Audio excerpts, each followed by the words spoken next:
BNP জামাত আলেম ওলামাদের ব্যবহার করে মুসলমানদের ধর্মীয় অনুভূতি নিয়ে রাজনীতি করে, এমন অভিযোগ করেছেন পররাষ্ট্রমন্ত্রী ডক্টর হাসান মাহমুদ।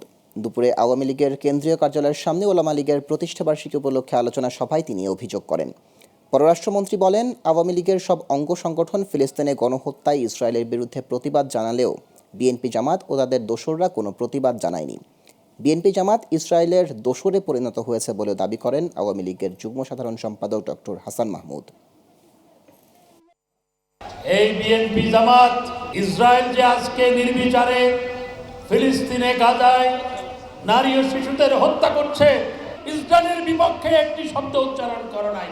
এরা ইসরায়েলের দোসরে রূপান্তরিত হয়েছে। আজকে আওয়ামী লীগের সব সংগঠন এই ফিলিস্তিনিদের পাশে দাঁড়িয়েছে, আওয়ামী লীগ দাঁড়িয়েছে। আমাদের নেত্রী বিশ্ব মঞ্চে ফিলিস্তিনিদের পক্ষে সোচ্চার হয়েছেন জননেত্রী শেখ হাসিনা।